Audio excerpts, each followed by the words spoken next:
Hi, I'm Pat Cavanaugh, and I have the honor of leading the Innovation Controls team. Earlier you heard from Rand Stagen about the Adesis Lifecycle Model, which is the lifecycle model all companies follow. I want to share a clear vision of what our company will look like when we achieve Prime, which is our goal. Prime is the position where the organization achieves the balance between control and flexibility. It's not a single point on the life cycle curve, but instead it's a segment of the curve that contains both growing and aging. That's because there's no equilibrium point. Companies move between flexibility and self-control. I've asked Justin Bray, who leads our organizational effectiveness activities, to explain some of the characteristics of a company in Prime. Justin? Thank you, Pat. Appreciate that. As we talk about Prime and we talk about our destination, I think that Pat said it best when he talks about that is a real balance between flexibility and control. What we're trying to do is make sure that we provide the organization is guided by a reason for its being. Why are we here? What are we trying to do? And so this year, Pat has introduced a new process for strategic planning where we have taken each business unit, and what we've done is we've allowed them to create their plan and provide themselves with a guiding force, which is their reason for being. Now we're going to take that and we're going to combine it into the Innovation Controls strategic plan that allows us to have a strategic filter that's against our reason for being. The other thing you have to consider is there's a clear purpose, and people know what they will do and what they will not do. They will walk their talk. This is critical. We have to be able to exercise discipline and entrepreneurship. The next one is the company operates in a focused, energized, predictable manner. This is absolutely critical for our customers.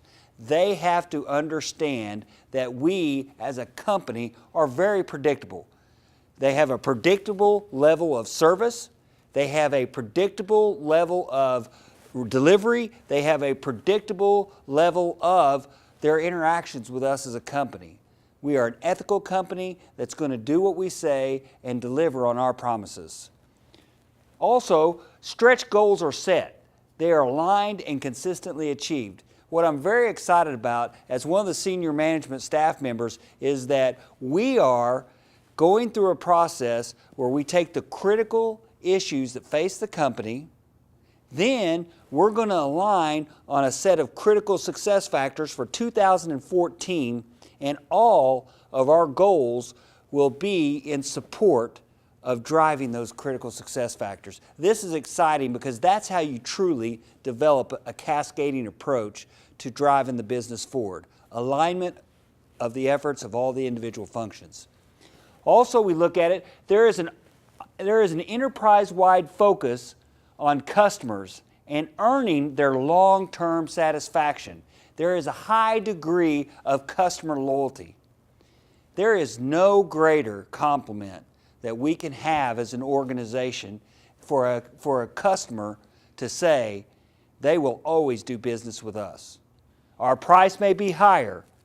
Our products will definitely give a greater reliability, but we want them to sing our praises, and we've got to make sure that the whole company lives this simple model, which is earning the long-term satisfaction.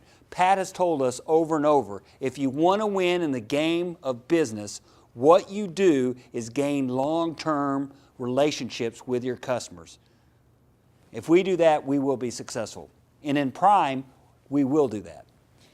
At the same time, the organization knows when and how to say no to the market. It is disciplined enough to protect itself. You know, when Pat Murphy first started this company, he had an idea, and it was very simple. Stop engines from burning up. He sat at his table in Illinois, and he drilled a hole in the gauge, and he created an industry standard product called the switch gauge. All right? But he also had an entrepreneur spirit when he went to a customer and they said, hey, can you give me a level device where I know where my fluid levels are? Pat Murphy said yes. And when they came to Pat and said, hey, can you give me a vibration switch that'll help me shut off other devices, he said yes. And that was great as you're growing the business through the first 2 phases of go-go and adolescence, but there reaches a point where that doesn't make sense. You sacrifice the customer, the long-term customer satisfaction with larger customers to chase every opportunity. We have to be disciplined that we give our customers a superior experience with us and our products. In Prime, priorities are clear. The organization knows what to do and what not to do. This is very key. If you want to frustrate your organization, just let them live in a world of ambiguity. They will be so frustrated, your turnover will be high, and you will not live out one of our core values of fun. We have to let it be clear to everyone what the organization will do and will not do. Under Pat's leadership, we're really focusing right now, and I mentioned this before, but our driving force gives us an explicit statement that allows us to say, is this in our wheelhouse? And if it is, we're going to go do it. If it's not in our wheelhouse, we're going to respectfully decline for the benefit of both us and our customer. Because remember, we're all about customer focus. Next, our organization will enjoy a certain composure and peace of mind when making tough decisions. We will have guideposts in place that help us really be in alignment. Does it align with our core values? Does it support the driving force for our business? And is it the right thing to do for both us and our customer? And that's where there will be peace of mind. We also look at this creativity repeatedly produces controlled profitability and innovation. You know, we have a commitment to our stakeholders.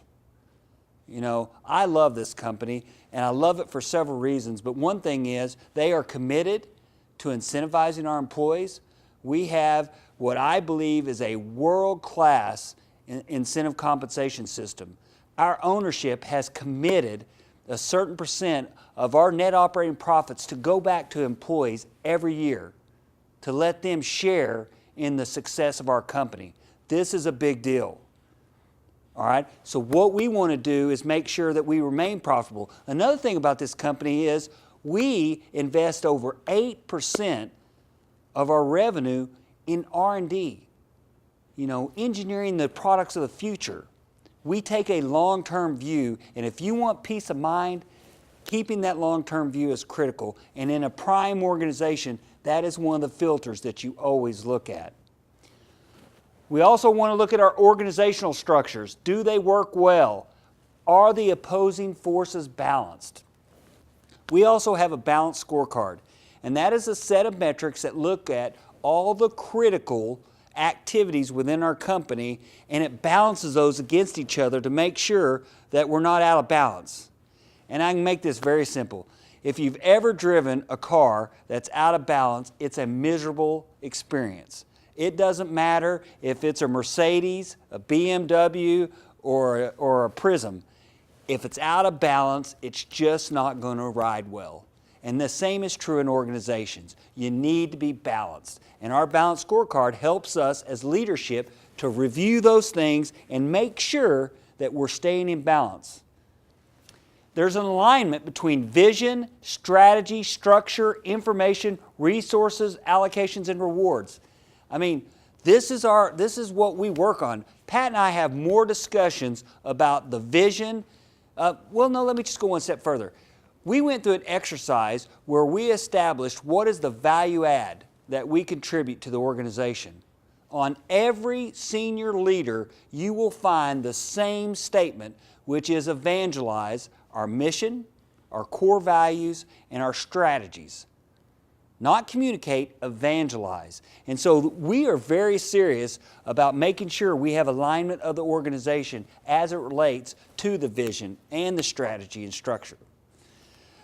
A company in prime is continuously realigning these subsystems. You know, Pat talked earlier about that balance between flexibility, and control. You must constantly make sure that you're giving your engine a tune-up. Are you making sure that the engine is always running right so you get that peak performance? And that's what we want to do in our organization. The infrastructure provides reliable support. And I modify this a little bit in my mind, and I say available, reliable support.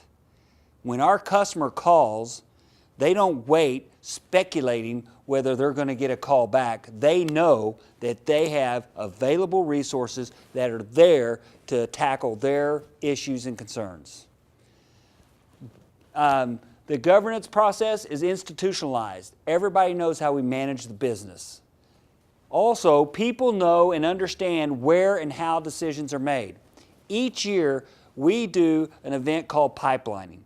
We bring every employee in the company in to one location, and we talk about all the issues in the company, and we make sure that people know where we are and how the decisions are made.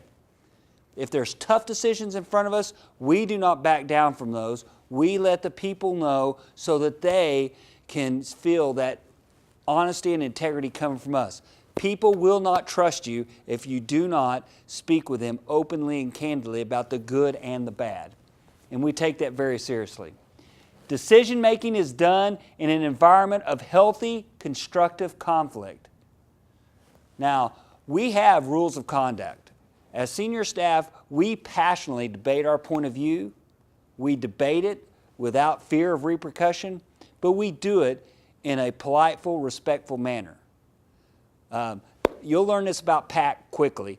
He does not tolerate disrespect. There is no reason for it. There's no need for it. It's very unproductive. But he does want to see constructive conflict, and that's the key word here, constructive conflict. Because ignoring conflict is not a good thing, and in an organization, you need to deal with it in a very constructive manner. And you do not, let's see, what's the story about bad news? It doesn't get better with time. So we deal with it, and we deal with it in a timely manner. Points of view are considered, but there are no hard feelings if one's recommendations are not heeded. Differences in opinion rarely deteriorate into personality clashes or turf wars. I touched on that a little bit before. We're very serious about that. And so when you talk about the characteristics of a prime organization, I wanted to add that color to allow you to get a sense of what it means to be a prime organization. And so that's where we're going. There are two things that I'll address here, and the last point is simply this. The intra and inter-organizational integration and cohesiveness with clients, suppliers, investors, and the community. Everybody's on the same page as we are. Finally, the internal cohesion enables a prime organization to devote much of its energy externally where it belongs. We have to be an externally focused organization to win. This is what makes me most excited when we think about this. People enjoy working at your company. We have a core value that is fun. We ask people to enjoy their work life. Do they have fun when they come to work here? And that sounds a little bit motherhood and apple pie, but it really isn't. If you think about it, you spend approximately half of your waking hours at work. And trust me, if you're not having fun there, I guarantee you your wife and kids or your husband and kids are telling you you're not having much fun at home. We want you to have work-life balance and really enjoy working for this company. We want it to be where few people are willing to leave, and there's a backlog of people that are trying to apply for this company. And we want to embrace change. Companies in prime work hard to adapt to changes in the markets and technology so they can gain share from weaker competitors. They enjoy consistent and above average growth in both sales and profits. So I hope this has provided you with a frame of what it means to be a prime organization. That is where we're striving to get, and there's only way we can do this, and that is by all of us as a collective body of employees at Innovation Controls working hard to make sure we try to reach this goal as Pat has laid down for us today. If Pat will come back, he's going to talk a little more about Prime. We'll go from there. Thanks, Justin. You're welcome. Look, we need to understand that even though Prime is our goal, there will still be problems that we're going to face in Prime. Reaching Prime is not nirvana. The senior management of a company in Prime consistently struggles to maintain that balance that we talked about between flexibility and control. It takes very little to move either way on that curve. With administrative leadership in control, the company can be pushed towards excessive control, and it sacrifices flexibility. When entrepreneurs gain the upper hand, the company grows more flexible, but control is lacking. Prime companies often don't have enough great people to run their business units. Complacency is another issue.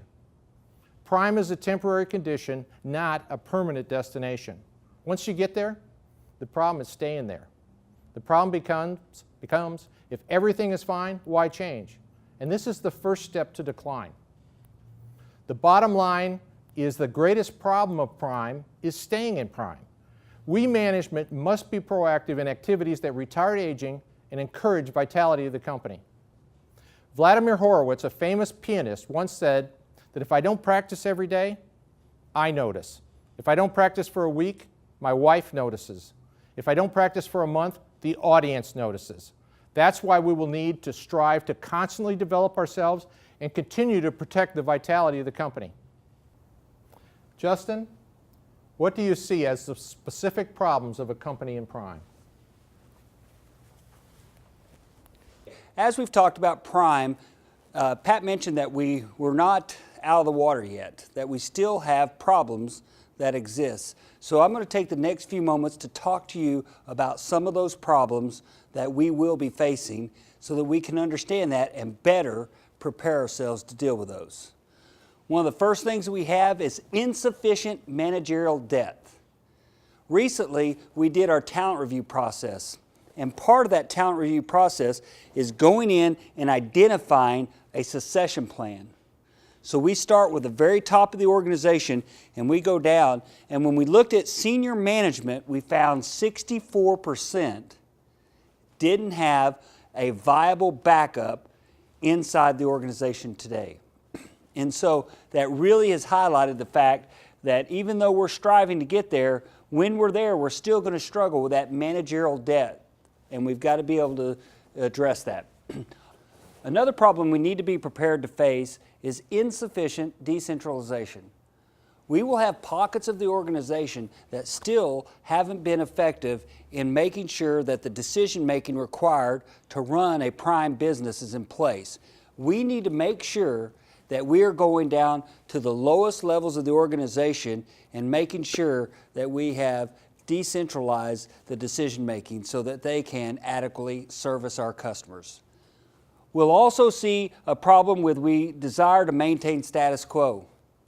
Last week, many of you sat in a strategy session with myself where one of the statements that came out is, we're going to continue doing what we've always done.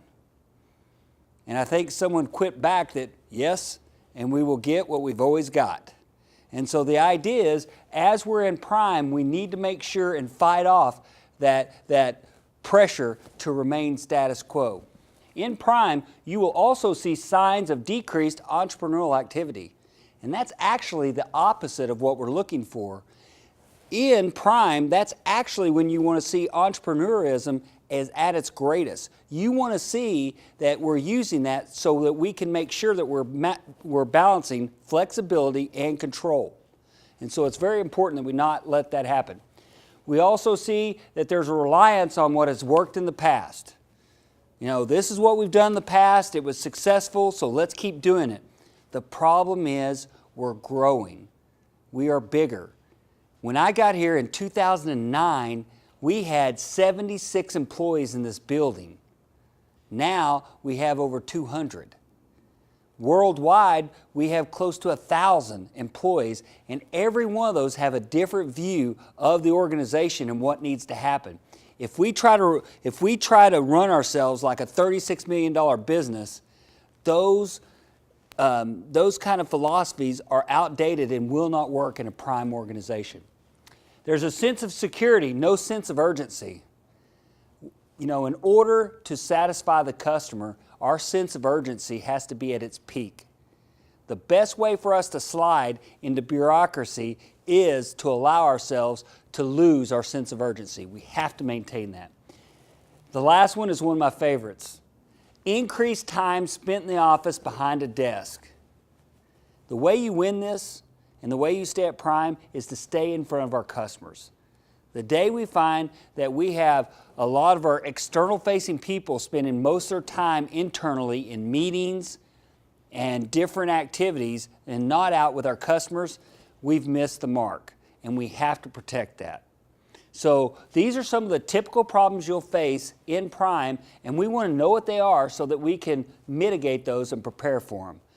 I'd like Pat to talk a little bit about us of how we stay at Prime.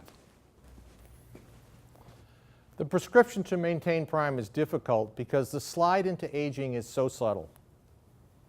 An attitude of complacency is the first step into decline. When a company is doing well, it's easy to slip into the mindset of the status quo is good. To remain in Prime, management must be proactive, working to refuel momentum by nurturing a portfolio of business units in different stages of growth and ensuring that entrepreneurship thrives. When a private organization loses its ability to embrace change and nourish new growth, organizational vitality levels off and aging begins. On the Adizes lifecycle model, Prime is not at the top. The Adizes curve really depicts the vitality of an organization. When a company starts to age, it is still producing the desired results in sales and profitability, and the lifecycle curve is still rising. However, the rate of change is slowing, and the curve is starting to level off. If the momentum in a Prime organization is not refueled or refreshed, and the company continues to harvest the momentum rather than nourishing it, the curve will reverse directions and the company will move into the aging segments of the curve. After Prime, movement along the life cycle is a gradual process of deterioration. Unlike the growing side of the curve, there's not any transitional events on the aging side. There's just differences in the degree of bureaucracy and how pervasive they are in the organization. Obviously, as we think about a clear vision for the company, we want to remain in Prime as a healthy, vital company. In conclusion, I'm asking you to join me in reaching our goal of Prime while adhering to our core values of fanatical excellence, customer focus, fun in your work life, innovation, unwavering ethics, and I'd like to thank you.